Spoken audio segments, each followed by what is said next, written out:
what's most impressive is not just that We- you started the league, the Little League, but Yeah. 70 years later, Well, it's still here. my wife and I ran the handicap program ourselves because of the type of child it was, Right. and Pelham wasn't so sure. Right. So You we know how want they you to- are in the town yes, officials. Of course. You know, so So I just want you to go back because you did a great job Yeah, before, we but did. that's so important that I want everyone to know that it's still around today. yeah, And you can Still. just talk about, yeah, we started it, nobody else wanted to do it, we did it, and now today you can even say, you know, in Pelham it's much bigger and they yeah, have more it's bigger town. kids. You're right. But, you know, just stuff like that. Then I'm going to ask you, just so you have a sense of what I'm going to ask you. You've coached so many teams over the years, but can you talk about one or two of your favorite teams or biggest championships or best kids? Whatever you want to talk about, just one or two things that jump out to you over, you know, all these years. Oh, yes. Whatever you want to talk about. So it's a lot of years. Right. Well,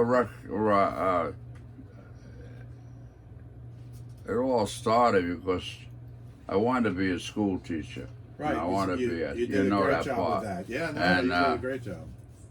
And we started our own program, of course, with the town's backing.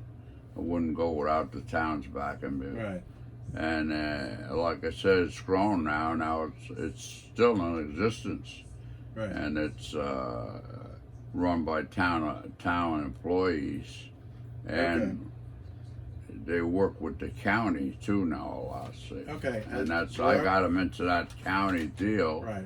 I got the swimming pool from Lodsman has their own swimming pool, Yeah. You told so us they that. let us Yeah. use it for, and that's still going on. That's one of the big for the handicap because they don't get a chance to do that. Yeah, I just things want like you to that. do 1 or 2 minutes on that because you did a great thing before. I Yeah. just want people to know it's still around today. It's not like this Still stopped, around. you know. Still. And the other thing, so the softball team that you originally founded was at Pelham Produce way Oh, back yeah. when, Oh yeah, and still is today. 1950, And it still is today. 1953 when I got out of the service. Yeah. They Okay. hold. I got a call the other day. The team holds every record in the county Okay. in softball. Okay. Little but- Pelham. Then I'm going to bring that up, and I Yeah. want you to just talk. Now, Lois just told me, so the team that you have right now that's going to start the playoffs tonight, they won the regular It's up, season. Yeah, we put up. That's Pelham Produce today? Pelham Produce today. Okay, then we could Yeah. we could Pelham do all Produce. that. Pelham Produce started, and like I said, started in 1950. 53?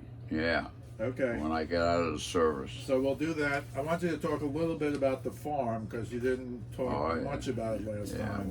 well, And I'm just going to bring these things up and we'll All roll right, with it. yeah. You know, they named the my little. father, who when I got out of the service, I worked with him, and he always wanted to have a farm of his own because he came from a farm. Okay. So you he can went just- to the you- country. You don't have to tell me now. Yeah, I'm just giving you the okay. top. No, I'm giving you the topics because we're going to start when Janelle comes back. Oh. I'm going to mention they named the Little League for you, April 30th, 1983.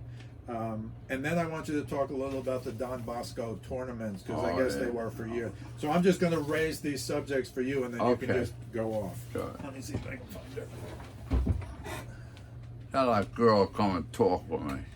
We're ready. We're ready when you're ready. It's running already. Yeah, the women, they're great. Okay. Yeah, they're great. We're just going to start. So, am I speaking loud enough? Do you hear me okay? Yeah, you're right. Okay. I don't hear that well, but Okay. I'll listen. So we're going to start for real now in 3, 2, Here she comes. 1. Hello again, everyone. This is Steve Callis back with Richard Altabelli Sr. Okay, wait, sorry, cut. So I'll need him looking more to the camera, so if you could So I have to scoot come over to over your here? right. Yeah, I think you told me that last time, right? Yeah, it's okay. You I want didn't me to really do move? that. No, you're You're good. good. We revolve around you, Coach. This is Well, good. Close enough. You want me to turn this rotate way? left. Oh yeah, and be and close scoop. to him. Yeah, like Yeah, knee to knee. Ah, Now I remember. As far to your right as you can. Yeah. Okay.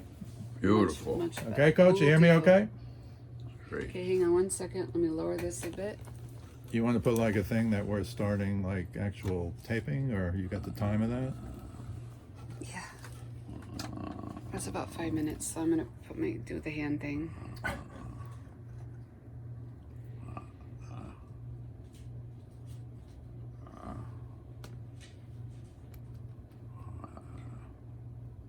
Might be a slightly different angle than last time, but I'm okay with that.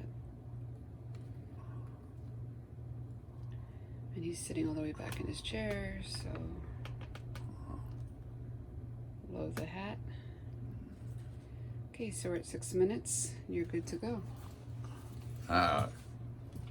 Hello again, everyone. This is Steve Callis, along with Richard Altabelli Sr., known to everyone in Pelham and the surrounding area as Richie Bell. We're here for part 2 of our interview with him, and we're just going to go through stuff from the 50s to the 60s to the 80s to the 2000s, right up to the present day. So Richie Bell, the first thing I wanted to ask you about this time was you talked a lot last time about the handicap programs that you and your wife Joan had created many years ago. I just want you to give us an update. Are those programs still in effect today? And tell us about the people you've helped then and the people that are being helped now. At the program grew, of course, and we worked under the town, and so it made a town project too, and they joined along with Larchmont and Peekskill, and they had a gym available at nights, which I got use of. Peaks and who do you call it? Had a swimming pool. I still have a swimming pool, and Larchmont, and it's open. So we got into that deal with them, and that helped the program grow too. Because handicap didn't have any swimming lessons or anything like that, and that helped a lot. And those programs still go on today? Pardon me? They still go on today? You have Yeah. Okay. Well, this program's still run today. And it's run by the It's run by the town now. We have nothing to do with it. Okay. And I never accepted any money. They tried to pay me like they pay all things, and I wouldn't take them. And that's why now they moved on, whatever they do now. Okay. But I felt that I'm born in this town. I'm glad I was, in fact, adopted and came to this town. And boy, it was the best thing that ever happened to a young kid from her home. Yeah. And so we carried those things on in the memory, and you do certain things that you want. So that program is in existence under the town now. Well, that's fantastic that it's still going on. But let me ask you now, so you've coached so many teams over so many decades. Can you give us just a flavor, one or two of your favorite teams, or the best kids you coached, or the championships you won? Just tell us about a couple of teams over the years. I got, of course, Pelham Produce. That's we now, in fact, yesterday, or the day before yesterday, we got a notice that the team has broken every record in the county. That's your men's softball team, That's Pelham my Produce. men's softball And team. when did you That's found? pro. When was that founded? That team? I was founded when I got out of the service. And 19, when they got out of service? 53, I think you said. 53, you got it. Okay, You remember them numbers. Until right now, in July of 2021, It's still going. and your team has won the league championship, Yeah. and they're going to start the playoffs literally tonight or tomorrow. Yeah. Well, that's fantastic stuff. In fact, I got kids. I got two boys that played in the little league, and they're not playing on my team. Is They that never right? thought- Yeah. Oh, that's fantastic. Which is nice. So tell us also about, I saw a lot of trophies next door. We're at 107 Fifth Avenue, but next door there's a lot of trophies in the window that I see from the Don Bosco tournament, Oh yeah, especially well, a all those- bunch in the 80s. So tell us about the Don Bosco tournaments and what that was. That Well, was the basketball? Don Bosco started a basketball tournament for semi-pro basketball players. Wow. High school, college ball players. You had to be out of high. You had to be out of high school, and to play in that tournament because they paid their players. So when you're involved in money, you know you're not allowed to play for money, or you lose your amateur status. right. But you would. I had a team, and I always told I never took a boy that wasn't ready, that wasn't out of high school, which would jeopardize them. Somebody, and most of them are very good. If they pick that up 3 years from now, he's in trouble. Of course. Somewhere I win, but it was a great tournament, boy, for people to come and watch, especially people like basketball. And in New York is big, especially the city. They fill that little auditorium. They filled it every night, and it was great. And I was lucky enough to win that tournament a few times. That's fantastic. Let me switch gears a little now. April 30th, 1983, over at Glover Field, that first Little League field when you drive into the Glover Park there, Oh, that's was cool. named Richie Bell Field. April 30th, 1983. They Yeah. dedicated, there's a plaque there. Tell me about that. I know you had founded the Little League 30 years earlier Oh, with yeah, your friend. And When so, I got out of the when I got out of the service, there was no little league here. right, And the fella Nigel Capicella, yep, I says, well, why haven't we started? All we needed are ball and kids. right. And so we started the Little League, and it was one of the biggest programs there is now. Right, still going strong today. But in 1983, so when they named the field after you, that's now 38 years ago. Oh my God! When they named the field for you, what was that like? That must have been a pretty good that day. Was some. That's better than money. When you work for kids, and then all of a sudden you go down the field and you see Richie Bell Field, you know why you did it. You know Yeah. why they pay you back. They pay you back, and that's payback for me. Yeah, And wherever because that's right on the Parkway. right off the hutch. And Yep. I have a team that play around. They said, "That's you they're talking about?" I said, "Yes." Sadly enough, that's me. But tonight I'm going to beat you. Well, It's fun. It's fun. that's a well-deserved No honor. money. That's a well-deserved honor. Let me switch gears a little again. We've heard a little bit about the Altabelli family farm up in Kinderhook, New York, which is Yeah. about a couple hours up the Taconic from Yeah, Pelham. yeah. But tell us about that. Your son John runs it. You've had it for 60, Yeah, my 65 father- years. My father came from Italy, from a small town, from a farm, and he always wanted to have his own farm. And when I got out of the service, he came home one day. I was working with him in the store, in the vegetable store next door. And he came home and he says, I bought a farm today. Oh, I said, you did what, Pop? He said, I bought a farm. I'm leaving Tuesday. It's all yours. Take care of everything. Wow. Yeah, and he went and had the farm in Kendall. What a beautiful farm he bought, though. You know, it was at that time it was 180 acres, but now we added to it because my son, we grow so much corn now. It wasn't funny, Uh-huh. and so, but my father, it was such a.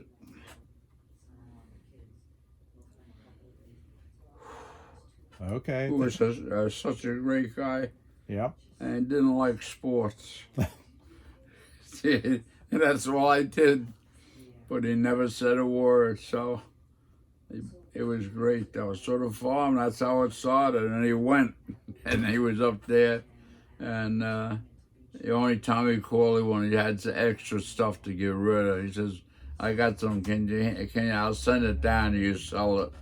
I said, Pop, don't worry about it. We'll take care of everything. And I Oh, and I even see to this day today you're selling tomatoes Every- literally outside yeah, on Fifth every- Avenue. Every day, every day. And your son John has been running And it for a my long son- time. And my son John, who had a good job with the telephone company, Right. I didn't want to go to the country. I wasn't a country boy. Right. And that's the only time that I ever saw his face drop when he told me, "You got to come to the country to help me."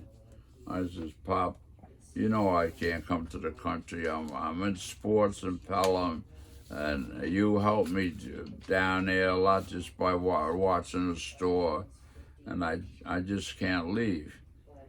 So which I didn't know, he called my son John, because he said, "John, you got to come. I can't handle a farm," which he couldn't. John didn't know nothing about farming, Right. and he left his job. I didn't even know it because I wouldn't have let him leave. He Oh. left his job and he's happy and he loves it. It's 10 years he had the farm now, Wow. and he's a farmer. But without him, I don't know what would have happened. Okay. But he's happy and the family's happy. And that's all that counts for me. Absolutely. Family being happy. Absolutely. You know. So I want to come back now to Pelham. You were the commissioner of recreation, the job they created for you. Yeah, I was the head of the recreation department. for 43 years. What? For 43 years you did that. So tell me a few things what are you most proud of? What did you do as rec commissioner at Pelham that you still are proud of to this Well, day? I'm sure there's a lot, but give us a couple. Try The not to thing, reach your hand out. the things that I had on my mind when I took the when I put me in a recreation is programs for kids. Mm-hmm. You know, more programs you can get, the better it is, because kids are in the street. After school, we're in the street. So I try to start, and I start a lot of programs, and that's what they need in it. And of course, Pelham, for the kids, there's no money worried about money, but we didn't spend money. we got all contributions, but we started a lot of programs for kids Mm-hmm. that they never would, regular and handicap. So that's what I'm most proud of, really, that we got the kids off the streets. Yep. And it was a little harder than it is now. You know, if you have a nice program now, it's crowded in Pelham, you know? And so we made a good name there. But recreation was behind us, which is very, makes it much easier, much. And many of these programs survive to this day. They still have it. They still have a big rec department. It's even bigger now, Well, correct? the programs, like I say, the well-known ones are handicap and women's programs. They never had women or girls. Mm-hmm. I started a girls' basketball league there. In fact, they won the county championship the first year. Wow. If that ain't luck, boy, you can't. Richie fell again. He won again. You know. Uh-huh. And like I started that, and now the girls, 40 years old with babies coming in here and say, "We got to keep going. We got to keep going." Oh, that's But fantastic. that program is growing, and recreation has programs where a lot of people don't know about them, but because of the programs that we added, they knew about it for their kids now. Now they didn't know it was an afternoon program, so that helped. That helped out. So now it's a bigger thing, and like I say, women's programs and men's programs, we improved them. And of course the handicap programs. Mm-hmm. So that's the improvement I see out of what I did. It made those other programs grow, and it's good. It's good for the town. Yep. especially when there's hard times out, you know. Yep. That's fabulous stuff, Richie Bell. I want to move now all the way up to 2020, which was a terrible year for many people and was also a tough year for you and your family. So you had a spine injury and you went to White Plains Hospital and you caught COVID in April of 2020, and then you had to go to Wartburg to deal with the COVID. Yeah. Unfortunately, at the same time, your wife Jean, who had cancer, she went into the hospital, and Lois was telling me, your daughter Lois was telling me, until the day she went into the hospital, she was still babysitting for your two great-grandchildren. Yeah, 4. Now 4? That's the one she took care of. I got a couple more, but she took care of 4. Okay. She was sick. So you were able to beat COVID. You were in Wartburg for 21 days, but unfortunately during that time, your wife Joan passed away from cancer. Yeah. Now I've been told that they had kind of a tribute to her down Oh my God. right down Fifth Avenue, and they took Oh, you my out of God. Wartburg Yeah. to see what it was like. So tell me about that. I guess on the one hand, of course, it was very sad. Wife of 67 years, Yeah. an incredible woman. On the other hand, you were able to come and see this tribute from the town, There- kind of. The thing about that, there was a parade already made for the villagers having a parade because there was nothing happening. Right. They couldn't do nothing with that. And they happened to start a parade, and the 2 parades came down 50th Avenue together. Wow. Oh, it was so funny. And most of the people got in the parade for Joan. But I heard about it. And when you saw the parade, you think you were in New York City. I swear to God. It was so funny. And that's how, the 2 parades ended up together. Unbelievable. That's fantastic. So tell us a little about your wife, Joan. I've heard so many stories. She'd make brownies for her grandson's football team every week. She had a dinner, I think, for another grandson's lacrosse team. I mean, she did so much for so many people, including, as you She told did, us, the yeah, handicap she did. programs that you both. So tell us a little bit about Joan, because obviously it's very sad Yeah. that she passed away, She but was- she was a legend here as yeah. well. She was the legend for me. They used she didn't use her name, she used my name. But they knew what she took over almost on every program that I started. She just fit right into the thing because they were afternoons, for a lot of were afternoon programs, and I couldn't leave the store. She either had to stay in the store or go with the programs. Yeah. And she loved kids, so that she didn't stay in the store. She won't, whatever program it was, and the town backed us so big that it was end up as a town program. It was our program, but it was a town program. They took it right over like it was nothing because they saw it was so was growing, something to grow. And the board, they jumped right on us, which was nice. I mean, it really was. And of course, like I said, Joan, she would go find anything. Then the St. Catherine's School was around the corner, right? But they had no programs or anything. So she got right into the school thing. Brought the Fantastic. programs over there and stayed in school. It was empty. So she ran programs from there, which was great. I mean, she really was.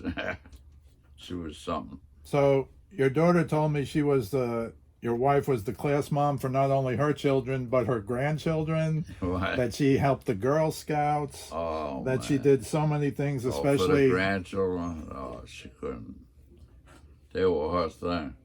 and she They even told me that she took her grandchildren, Raymond, up to the train station just to watch the trains go by. Yeah. And I went, and I said, I'll take them today. And I went to the train station, and when the train stops, Yeah. I said to Raymond, go in the door and come right back out. Don't you know the door closes? Uh-oh. on him because he was fooling around in there. Right. I get him at the first stop up in Rochelle. Oh my goodness. Yeah, I called the cops. I got scared. Yeah. I was like, so when the train stopped, we were there, and he was saying, didn't even bother him. He was having a nice ride. But it was only, Yeah. So that was a scary thing. I bet. So finally, on May 7th, you get out of Wartburg after 21 days there. They had a beautiful article in the paper, a picture of you and everybody applauding. But you had a long history with Wartburg. I read where you had a long history at Wartburg before going in there as a patient, because it said you coached orphans in basketball when they used to have orphans on campus at Wartburg. Yeah. And you still to this day were donating pumpkins and flowers from your farm in Kinderhook. Yeah. So you really knew them before you had Yeah. to go there. Yeah. And obviously they took good care of you and you came out okay. Oh. Knock on wood. And finally, I want to talk to you about so a few weeks after you got out, they had the Memorial Day parade at Pelham, which was a downsized parade, I guess, but you were the Grand Marshal of the Memorial Day Parade 2020 in Pelham. Tell us about that. Well, we're waiting for that. We're waiting for the parade. I'm going to be the Grand Marshal. Oh, it hasn't happened yet. It hasn't happened yet. Oh, okay. It's going to happen this year. Because they took all the special activities out for all the towns, you know that. Absolutely. But the parade this year, so you'll be the guy. Parade, yeah, I'll be the parade. Okay. We've covered a lot of ground. Is there any final thoughts you want to give us about you, your family, Pelham, to just kind of wrap everything up? I know it's hard to wrap up 90 years, but say whatever you'd like to say. I like to say Pelham is Richie Bell. Because like I said, I did the things. I couldn't pass the test to be a gym teacher. I'm so sad about that, boy. I say, it wasn't that hard, but I just wasn't smart with numbers and things. And I'm thankful that there was such a thing as recreation, because it carried my name, and my name made my name big, and I got paid back for having a field named after me. Who would have a field, Yep. I walked by the store sometimes and they said, "There's Richie Bell. We played on this field." Where you gonna get that? Makes you cry. Where you gonna get that from? From a guy that did something that he really loved, and he couldn't do professionally because he wasn't smart enough. But everything really came out for him, boy. So it's not a sad thing. It really isn't. Well, that's fantastic stuff. As a person, I can never forget it. I'll tell you that. Well, you're a living legend in Pelham. We were up in Portchester, and my daughter Thea, her and I went out to eat, and we were going to a restaurant. Yep. And there was a table full of fellas there from there, and they said, "There's Richie Bell. You know how great he is from Portchester." Well, it's all over. It's all over Westchester. It's all over, lads. I mean, it just travels, and you try not to do anything wrong, because you have not only a name of your own. That name is not yours anymore. So if you do something really bad, you can get into trouble in a minute nowadays. You know that. Yep. So you got to really, and I teach that to my daughter, who is out of this world. So I got paid back. That's all I know. That's all I can say to myself. You can't beat the kids. Richie Bell, this has been fantastic stuff. This is Steve Callis along with living legend Richie Bell, 90 years young. We're on 5th Avenue in Pelham for part 2 of the Richie Bell story. We'll see you the next time. Oh, that's great. I think we're good, Janelle. How could you get paid for that? Huh? How could you get paid for that? You gotta talk to the boss.